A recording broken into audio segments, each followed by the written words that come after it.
조합제 TV 시청자 여러분 안녕하십니까? 2018년 12월 26일입니다. 여러분 블랙리스트란 말을 아십니까? 블랙리스트란 말이 처음 만들어진 것은 영국입니다.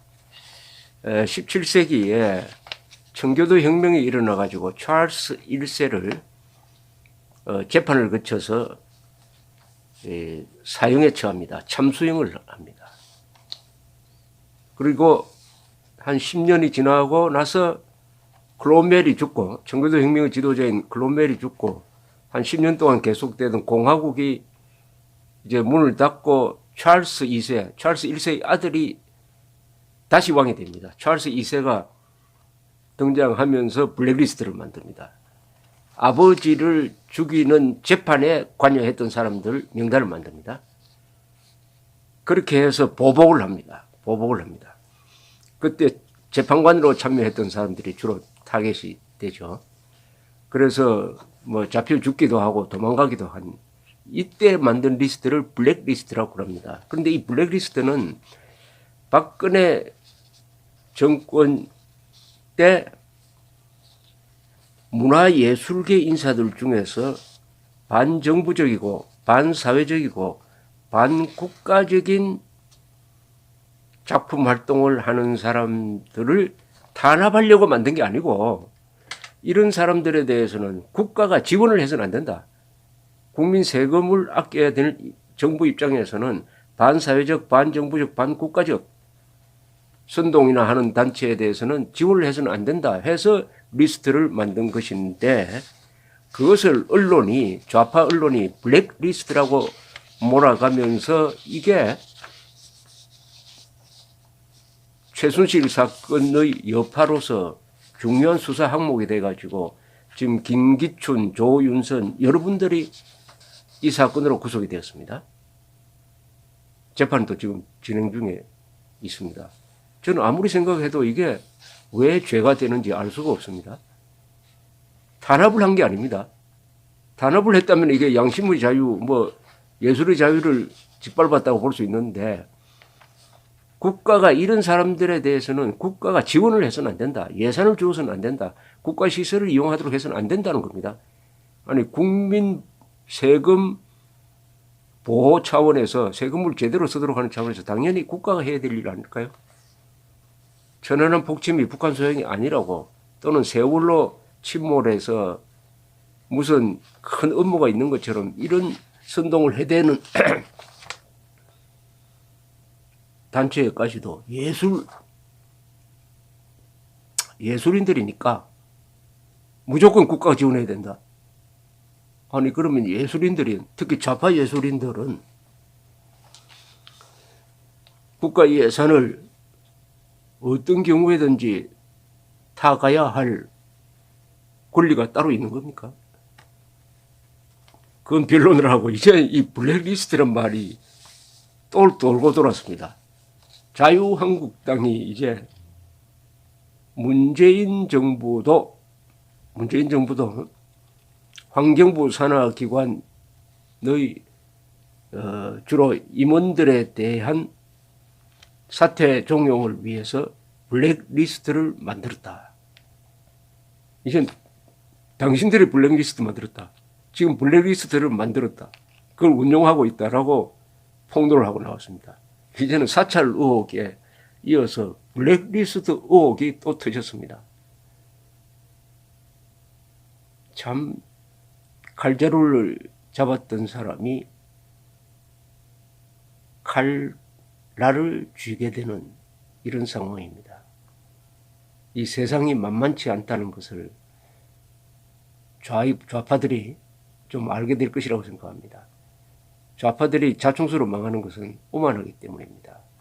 역사가 자기 편이고 자신들은 정의롭다고 착각하다가 자충수에 말립니다. 사찰에 이어서 블랙리스트, 전 정권 사람들을 잡던 사찰 블랙리스트가 이제는 이중의 올가미가 되어가는 느낌이 듭니다. 자유한국당은 문재인 정부에서 이전 정부 관련 인사 등을 공직에서 배제하는 내용의 이른바 블랙리스트 문건이 확인되었다고 주장하고 나왔습니다. 이 폭로한 문건은 한국환경공단 등 환경부 산하기관 8곳의 임원 21명에 대한 사퇴 동향을 담고 있는 문서입니다. 한국당 측은 문재인 정부가 공직자들의 임기와 상관없이 이전 정부 관련 공직자 등의 사퇴 동향을 파악한 문건이 나온 것이다. 문재인 정부가 이런 식으로 블랙리스트를 작성해 자리를 만든 뒤 낙하산으로 선거 캠프 출신 등 자기 쪽 사람들을 꽂는 일이 횡행하지 않았는지 확인해야 한다라고 주장을 했습니다. 이 당의 청와대 특별감찰반 진상조사단은 이날 오후 회의를 열고 문건을 공개를 했습니다. 환경부 산하기관 임원들의 사퇴 등 관련 동향 문건을 공개를 했습니다. A4 한 장짜리인데 양식은 정부에서 사용되는 문서라고 합니다. 상단에는 환경부 산하 8개 공공기관 임원 사퇴 등 현황이라고 적혀 있고 바로 밑에는 한국환경공단 외에는 특별한 동요나 반발 없이 사퇴 등 진행 중이라고 적혀 있습니다. 반발 없이 사퇴가 진행 중이다. 누가 인위적으로 지금 사퇴를 유도하고 있는데 반발이 없다는 뜻으로 보입니다.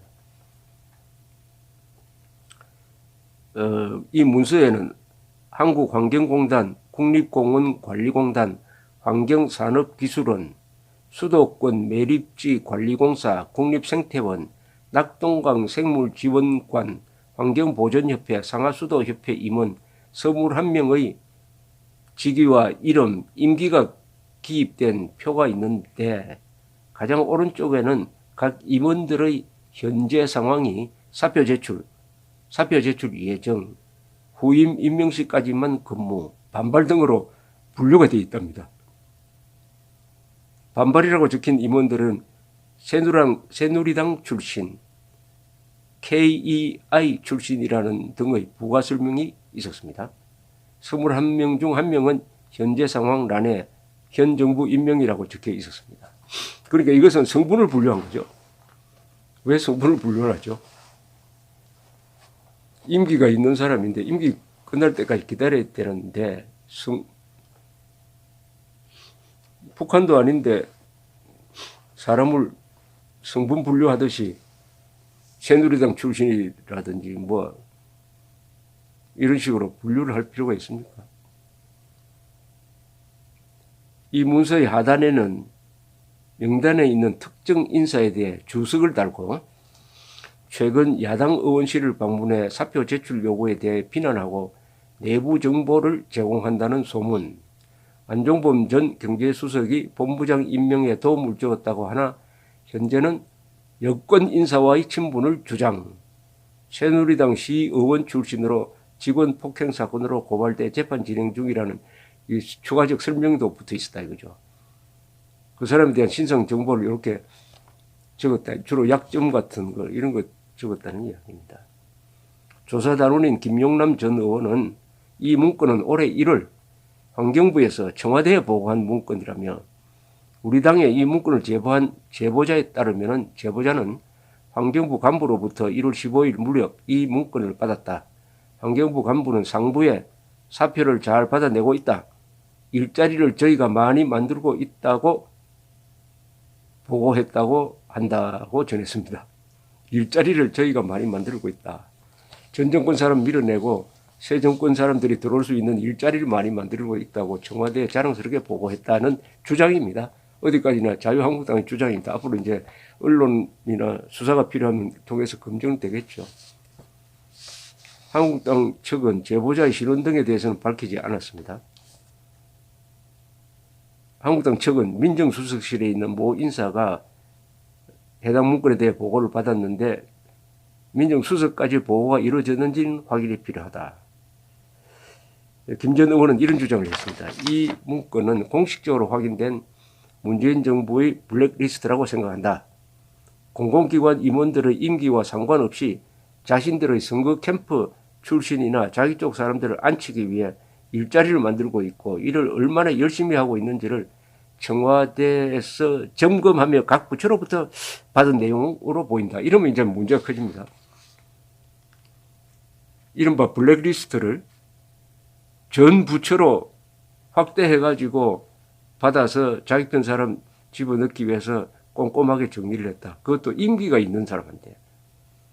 임기가 보장된 공직자에게 이런 걸 했다. 김 전 의원은 오늘 공개한 자료는 환경부 관련 자료이지만 환경부 외의 다른 많은 부처에서도 이런 식의 블랙리스트를 관리해 사람을 쫓아내고 자기 사람들 앉히는 작업이 얼마나 활발하게 벌어졌는지 짐작하기도 어렵다라고 주장을 했습니다. 각 부서의 전반에 걸쳐 블랙리스트가 있는지 확인해 봐야 할 것이다. 김 전 의원은 청와대는 이 문건에 대해 보고받은 적이 있는지, 이 문건 작성을 환경부에 지시한 바 있는지, 보고받았다면 그 이후 어떤 조치였는지 명백히 밝혀야 할 것이다. 또 이게 사찰 문건 이상으로 앞으로 일이 커질 것으로 보입니다. 왜냐?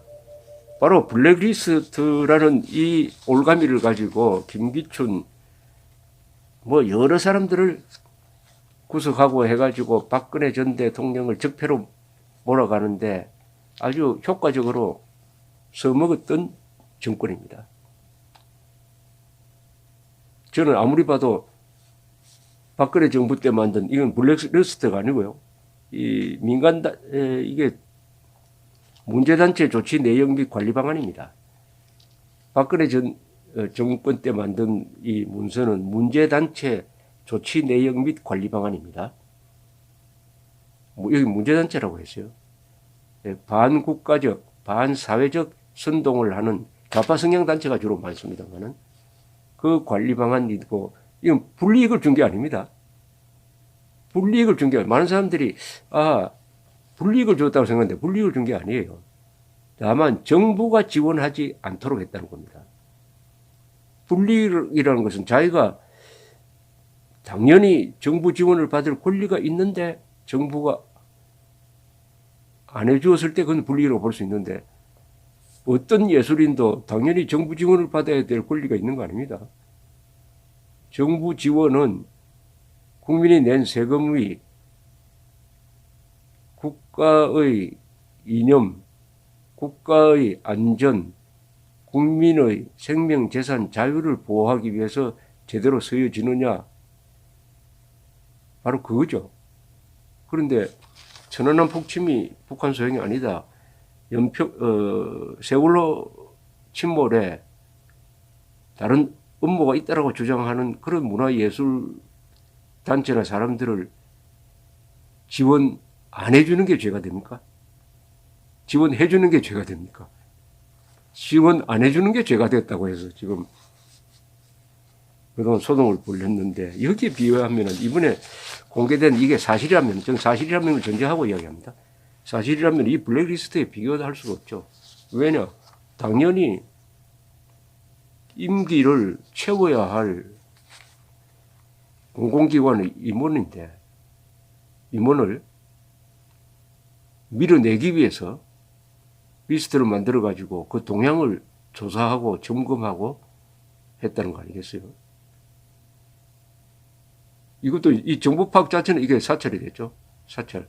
민간인 사찰은 아니겠죠. 이건 공직자에 대한 사찰인데 그건 별도로 하더라도 어떤 의도를 가지고 임기를 다 채우지 못하고 밀어나도록 하는 것은 이건 완전히 블랙리스트입니다. 불이익을 주는 겁니다.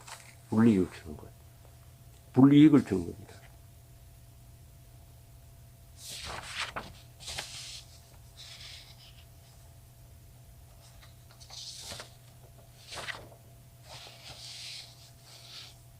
이 김기춘 비서실장에 대한 이분이 블랙리스트 작성을 뭐 지시했다고 해가지고 재판을 받고 유죄 선고를 받고 있는데 이분이 항상 주장한 것은 그겁니다. 국론을 분열시키고 국정 흔들기를 시도하는 세력, 그런 세력에 찬동하는 문화예술인 등에 대한 지원을 차단하겠다.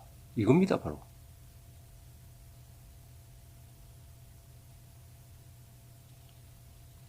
뭐 감옥에 보내라는 거 아닙니다. 감옥에 보내고 뭐 지금 어떤 직장에 다니면 직장에서 쫓아내라는 게 아니고 정부 예산을 지원할 수 없다. 이걸 블랙리스트로 몰아가지고 그 연로한 분을 감옥에 보낸 이 정권이 멀쩡히 임기가 있는데 단순히 전 정권 사람이라고 해서 몰아내기 위한 어떤 리스트를 만들었다고 한다면은 이게 사실이라면, 전 사실인지 아닌지는 앞으로 못 밝혀지겠는데, 사실이라면 문제는 심각하고 감옥 갈 사람이 많겠다. 이렇게 생각이 듭니다. 사찰하더니 사찰로 블랙리스트 하니 블랙리스트로 지금 공경에 처하고 있는 문재인 정권을 보면서 세상은 돌고 도는구나 하는 원리를 새삼 깨닫게 됩니다. 역사 앞에서, 권력자는 역사 앞에서 겸손해야 합니다. 감사합니다.